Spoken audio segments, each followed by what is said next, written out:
What's up, everybody? This is Proto. Welcome to another episode of Like or Dislike, where we look at some of the latest games that come out. I give you some snaps on the stories, the controls, mechanics, graphics, my thoughts on the game after putting some time into it. And at the end, I do a pros and cons, so if you think about getting the game, you got some factors to look at. But today, we are looking at Deathloop. Now, this is a first-person shooter game that mixes in puzzle solving while using unique powers and abilities to have some fun. Now, you play as Colt, the former security leader for the island of Black Reef. The island is in a constant loop of the same day thanks to a unique power that was discovered. Everyone retains their memories from the previous loop, but you can never die or age. So in a sense, you're living forever. Even if you die, you will just come back when the loop resets. So that's the premise of the game. You can die, loop resets, you come back to where you were. You go out partying, something happens, you don't make it, loop resets, so on and so forth.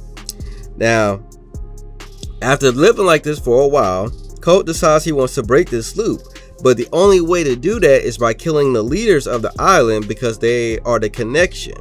But they all have to be killed in the same day. If you don't kill them all in the same day, the loop resets and everybody's back alive. Now, you play the game by gathering clues on how to take down each leader and the best way to take them out all in one day. This game has a good mix of puzzles to solve and clues to figure out as you fight to survive against the devoted workers on the island and the leaders. Now, when it comes to weaponry and abilities, you have a good variety of them, and you can upgrade them with different perks and abilities. They have a typical color tier system with higher tier items having better rolls, better weapons, and as usual, the higher tier weapons you can put more perks and more abilities on them. Now, when you kill one of the leaders, you can use their own powers to your advantage. Their powers range from invincibility, telekinesis, teleporting, and more, allowing you to play the game all stealth, guns blazing, or a mix of both. And what makes it really unique, you're going to probably end up killing some of these leaders several times. So when you kill them a second time, a third time, a fourth time, you start getting upgrades to their powers. So if you like using certain powers, you go kill that certain leader a few times, you'll have a lot of different upgrades you can use for that certain power. Now, the day has 4 times. You have the morning, noon, evening, and night. And after the night, the day resets again back to the morning. Now, you use that time, like I said, to gather clues, set up ambushes, and figure out what's really going on this island. Because there are a lot of secrets going on, and I don't want to go into them too much on this. But there are actually some pretty good secrets that I found so far. Now, you have to preserve the items you want to keep at the end of the day, because when the loop resets, you lose everything. All the weapons you picked up, all the abilities, all the powers. If you don't preserve them using your energy that you get, you'll have to collect them all over again, including upgrades and all that. But once you preserve them just once, you get to keep them. And that means you can build your inventory on the type of weapons you want, the type of abilities you want, the type of powers you want to use. If you want to collect all the powers, you can do that. If you want to focus on 1 or 2 powers and just focus on using their abilities, you can do that. And I really like that. I like that freedomness of the game. Now, you'll have to deal with the new head of security trying to stop you as well. Now, what's really unique about this is this person can be controlled by another player coming into your game, or vice versa. You can head into somebody else's game. Now, once they enter, they will lock you from escaping that particular part of the map. And either you kill them, they kill you, or what I seen one time, because I kept hitting pretty well trying to lure them out, they just said forget it and took off and left. Now, what is very interesting is if you play the killer, you as the killer going after the player only has 1 life. The player can respawn themselves 3 times before their loop is reset. So if you're a skillful killer, you can take them out 3 times and win. But if you're not and you're a skillful player, you can take them person down. I had several people hopping into my game trying to take me down. I had one that took me out once, but I made it past. I took him out on my 2nd life.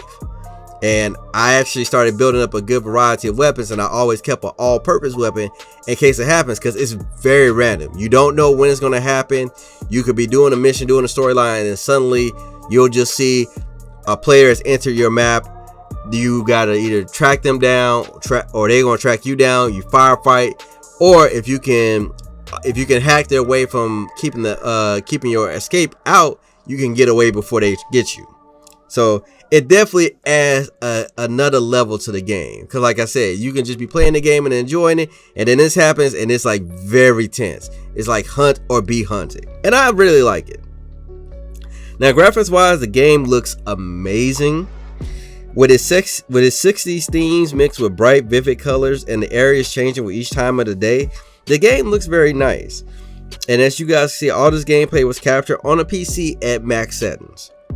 Now, I only dealt with one crash, and I would see detail pop in here and there. And most of the time, it'd be like if I zoom in on something, it'd probably take it like a second or two for the detail to pop in. But to me, I thought that wasn't a big deal. I know some people could find that annoying. Now, my only main issue I had was with the sound and the music cue being off, or playing after things happen and then playing catch up. The audio dialogue was always good. The voice acting was good. That was never late. But it's like if I shot at somebody, I could physically shoot them, and then like 5 seconds later, the gunshot would go off. If music started playing, it would start 5 or 10 seconds later, and after everything is done, 5 or 10 seconds later, the music stopped. So that was the only issue I had. I eventually started tuning it out because everything else was still moving smooth. The gunplay was good. The fighting was good. So I dealt with that. But I'm only dealing with that on PC. Now, if you're dealing with it on console, let me know. I want to hear your thoughts on it. But overall, that's the game itself. That's what you're expected to deal with. So with that being said, let's hop into the pros versus the cons. Now, starting off with the pros, the first we're going to look at is the combat abilities. I think they give you a good variety of weapons that you can use, because you can take weapons off the enemies, and you got certain unique powerful weapons that if you take the time to go look for, definitely give you a cutting edge against the leaders and when you have random players come against you. And the abilities, I think, are really great. They give you a good variety of weapons. Like I said, if you want to be all stealth, if you want to go in guns blazing, if you want to use a combination of both, which is what I did. I think that's really cool. And the fact that every time you kill these leaders, you can get upgrades to it, gives you a reason to go after them, even if you don't have to again. So I thought that was pretty cool. The next part we're going to look at is the free roam. Once you complete the tutorial of the game and they teach you how everything is, you're on your own. You can do as many loops as you need to reset everything.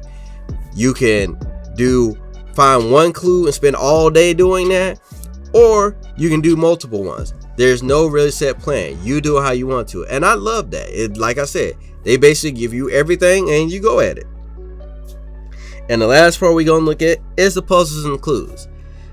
Now, the puzzles and clues I thought were very good. They was never like super easy, but they was never like extremely hard. Did they make me think sometimes? Of course, but I did like that. That made it very challenging. That made me sometimes I had to put the controller down and think like, what are they trying to show me? What am I trying to prove? What am I trying to solve? And I thought that was real good. For a first-person shooter game to put in a good complex puzzles and clues to solve, I thought that was very good. It definitely gave it another level for the game. But with the pros done, let's take a look at the cons. Starting off with the cons, the first one you're going to be doing is backtracking. Keep in mind the day loops over and over and over. You're not going to be able to complete this whole game in one day. You're going to have to backtrack because there's only going to be certain things that you can only do at certain times of the day. And some days you got to decide whether you're going to follow this lead and finish this or do another lead and finish it. So you're going to be doing backtracking. So if you don't like going back through levels, going back, dealing with enemies, dealing with bosses, dealing with leaders, then that's going to be a no for you. So with that done, the next con we're going to look at the random players. This can be very annoying. There is a way to deal with this, but it can be very annoying if you're trying to play the story, trying to complete it, and you got random players hopping in your game attacking you. Because like I said, they can happen at any point in time. And you're trying to complete the story, that messes up the ambiance. Now, the way you could fix it is you could turn the game off from being online to being offline. If you're offline, they can't hop in. But I feel like if you take that off, you're missing another level of depth to the game. Now, if you just want to complete the story, play it offline. But if you want that level of depth, that tension, play it online and just Get your skills up, have your weapons ready. Like I said, I have a special all-purpose weapon I always have on me just in case I have a killer hop into my game. And it has kept me alive very well. I've taken out at least 6 of them. And the last con we're going to look at, which was also a pro, because this can annoy people, the puzzles and clues. A lot of people don't like solving puzzles. A lot of people don't like doing clues, especially in first-person games, first-person shooters. If the whole game is the premise of being puzzle solving, cool. But first-person shooters is a hit and miss thing. So if you don't like solving puzzles, you don't like solving clues, that may be a turnoff to you on this game. Like I said, they're not extremely hard, but they're not extremely easy. But they will make you think. And if you don't like thinking in a first-person shooter, this may be a no for you. But that's pretty much the pros and cons of the game. Overall, I am loving and enjoying it. I love the level of depth with gameplay, dealing with random players coming in, figuring out how to take out, who to take out, when to take them out, how to set everybody up. I love that. I thought that was a great level of depth, and I really felt like every time I reset the day, I was making more and more progress. So I definitely really enjoy it. But let me know how you guys feel in the comments below. Let me know if you got the game, or if you're thinking about getting the game, or if this review helped you think about getting the game. And if you know somebody that's thinking about getting the game, show them this review. Maybe it'll help them out. If you haven't already subscribed, make sure that subscribe button. I talk about stuff going on in the gaming and tech world. I do reviews on the latest games and tech that's out. I do top 10 new games coming out every month and so much more. Make sure to follow me on Twitter and my other social media pages so you keep up to date what's going on with me if you want to reach out to me. I have to warn you, I love talking about gaming, so I may talk your head off. So you have been warned.